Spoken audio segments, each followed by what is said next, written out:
Hello, hi everyone. I hope you all are well at your home and may Mata Rani bless us all. My dear friends, my dear master, welcome you all into V group of healing and thank you so much मेरे video को देखने सुनने के लिए.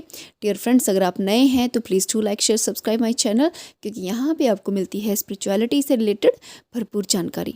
My dear master Osho महाराज जी की ध्यान सूत्र नाम की एक सीरीज़ हम कर रहे हैं. इसकी समरी मैं यहाँ पे आपको बता रही हूँ. और हम आज आ पहुँचे हैं, पिछले कल हमने बात की थी कि हमारे जीवन में दुख का क्या कारण है, राइट.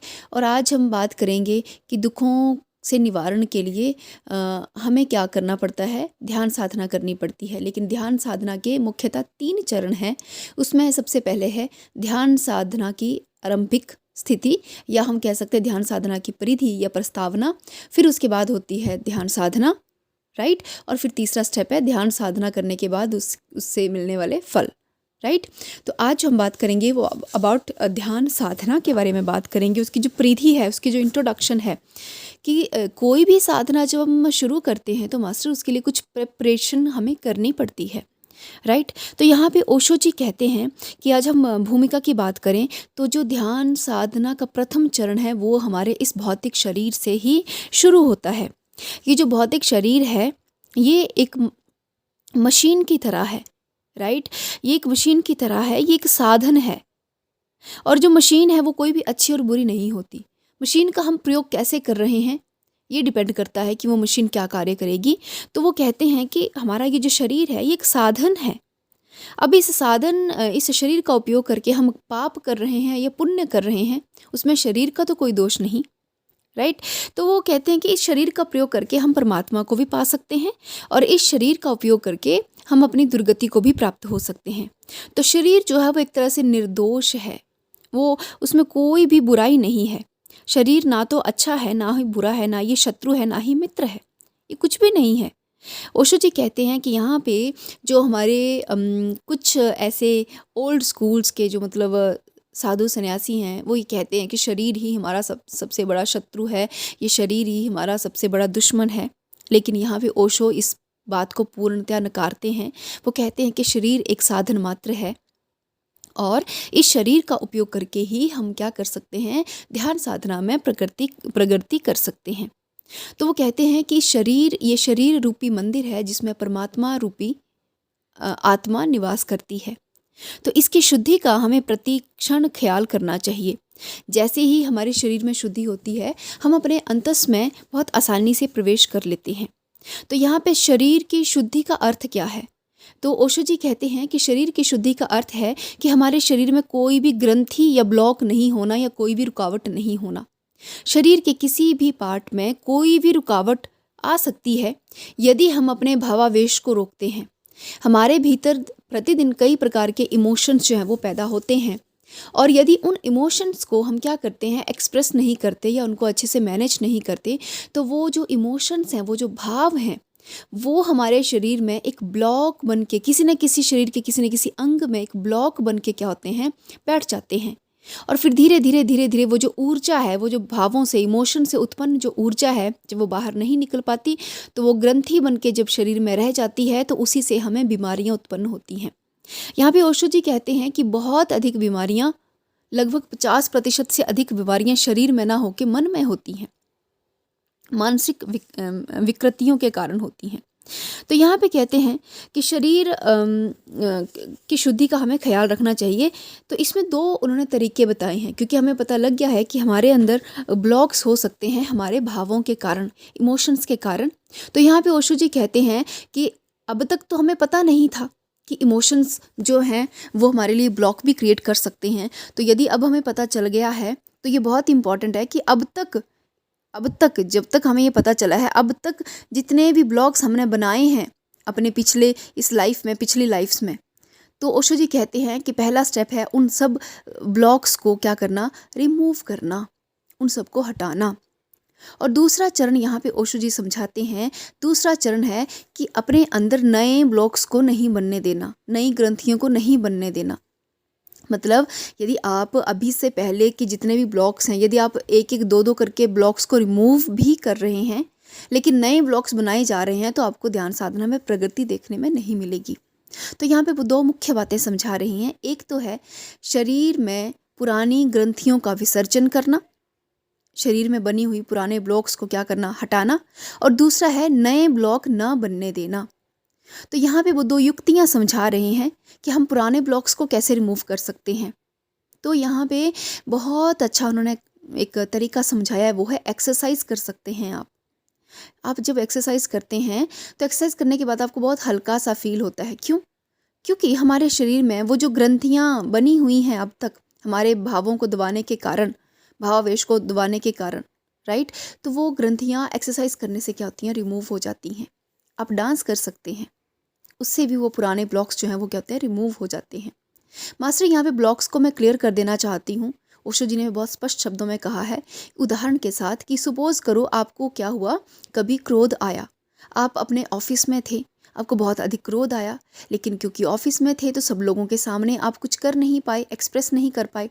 अब क्रोध के कारण जो ऊर्जा आपके भीतर उत्पन्न हुई है और वो जो थोड़ा सा ताप उत्पन्न हुआ है वो तो आपके शरीर से बाहर नहीं निकल पाया, तो वो शरीर के किसी न किसी अंग में जाके बैठ जाएगा, और वो जो जब अंग में जाके वो ऊर्जा बैठ जाएगी उसी को हम कहते हैं ग्रंथि या ब्लॉक कहते हैं।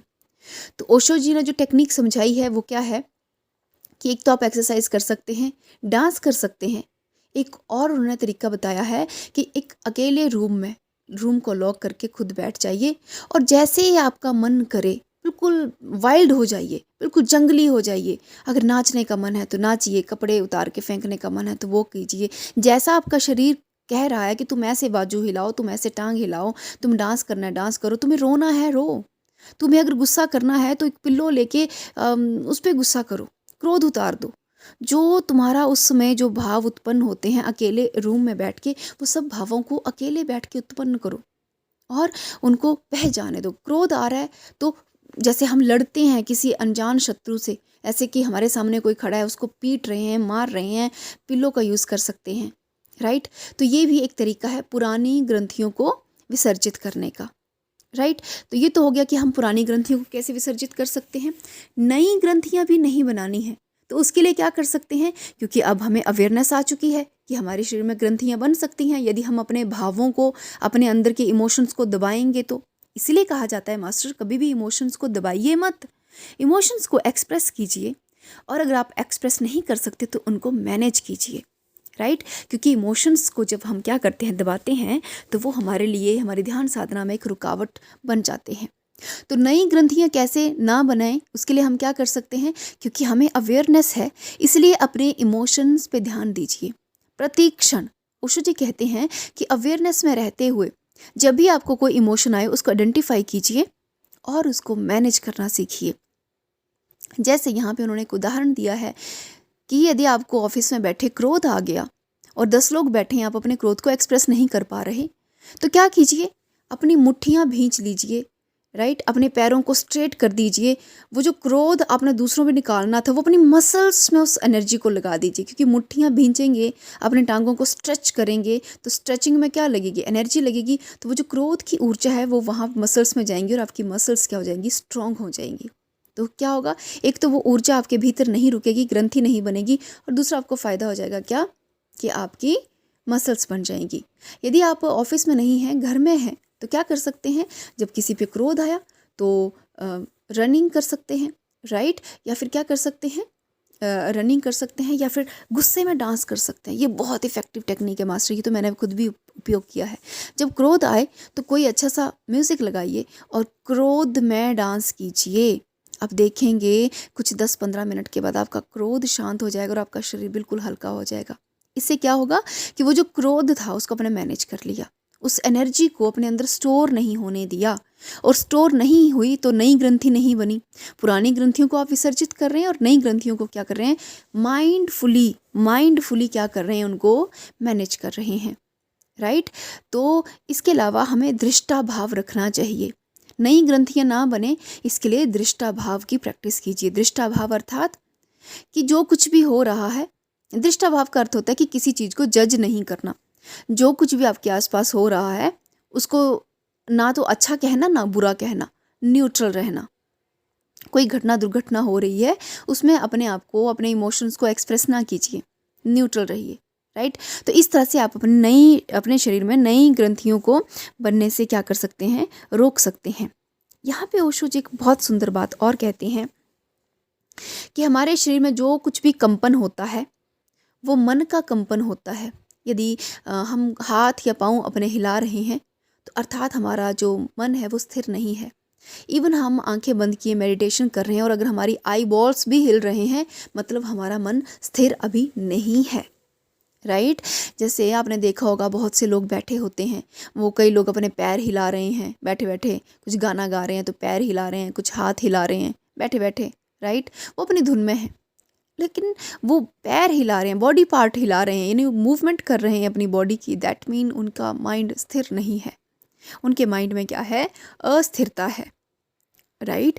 तो ध्यान के लिए बहुत ज़रूरी है स्थिरता का होना, शरीर की स्थिरता होना। और शरीर की स्थिरता कब आएगी, जब मन में स्थिरता आएगी। और मन में स्थिरता कब आएगी, जब हम अपने विचारों पे ध्यान देंगे, विचारों और अपने इमोशंस पे ध्यान देंगे। तो शरीर शुद्धि के लिए ओशो ने ये 2 चीज़ें बताई कि पुरानी ग्रंथियों को विसर्जित करें और नई ग्रंथियों को क्या करें, ना आने दें, राइट। इसके अलावा इस और भी कुछ टूल्स एंड टेक्निक्स ओशो जी ने बताई हैं, वो हम क्या करेंगे मास्टर्स, कल डिस्कस करेंगे, राइट। तो यहाँ पे ओशो जी ने, हाँ, एक इम्पॉर्टेंट बात है, ओशो जी ने बताया है कि आप चाहें तो पुरानी ग्रंथियों को विसर्जित करने के लिए प्राणायाम का सहारा भी ले सकते हैं, क्योंकि प्राणायाम करने से हमारी ऊर्जा में क्या होती है, बढ़ोतरी होती है। और जब ऊर्जा में बढ़ोतरी होती है तो ये बहुत इंपॉर्टेंट है कि ऊर्जा का हम सृजनात्मक उपयोग करें, क्रिएटिव वर्क में उसका प्रयोग करें। क्योंकि यदि हमने क्रिएटिविटी में अपनी ऊर्जा का उपयोग नहीं किया तो वो हमारे पतन का क्या बनती है, कारण बनती है। यहाँ पे ओशो जी बहुत सुंदर बात कहते हैं कि इस संसार में जितने भी अत्याचारी हुए हैं वो हमेशा ही वो लोग हुए हैं जिनके हाथ में पावर रहती है, जो क्या होते हैं, पावरफुल होते हैं, राइट। कभी भी पावरलेस इंसान कभी भी कोई क्राइम नहीं करता। उसका कुल कारण क्या है कि जिनको पावर मिल जाती है, जिनको ऊर्जा अधिक मिल जाती है, जिनके अंदर शक्ति का सृजन हो जाता है, वो अपनी उस शक्ति का सही से उपयोग करना नहीं जानते। वो उसका क्या करते हैं, फिर दुरुपयोग करते हैं, और ये दुरुपयोग उनको पतन की तरफ ले जाता है। इसीलिए हमारे अंदर ये जो भावों से उत्पन्न ऊर्जा है, ये जो हमारे इमोशंस से उत्पन्न जो ऊर्जा है, यदि हम उसको दबाएंगे तो हम पतन की ओर चलते जाएंगे। तो इसलिए उनको मैनेज करना सीखिए, हर इमोशंस पे ध्यान दीजिए और उसको किसी ना किसी क्रिएटिविटी से, आप देखोगा कुछ लोग जो बहुत दुखी होते हैं तो पेंटिंग करते हैं, पोइट्री लिखते हैं, सॉन्ग्स लिखते हैं। वो क्या है, वो अपनी उस ऊर्जा को निकालने का एक माध्यम है मास्टर्स, राइट। तो इस तरह से हम क्या कर सकते हैं, शरीर शुद्धि के ये 2 सूत्र आज हमने डिस्कस किए हैं। बाकी के जो सूत्र हैं शरीर शुद्धि के, वो हम डिस्कस करेंगे आने वाली वीडियो में। तब तक बने रहिए। Thank you and thank you so much for the listening masters.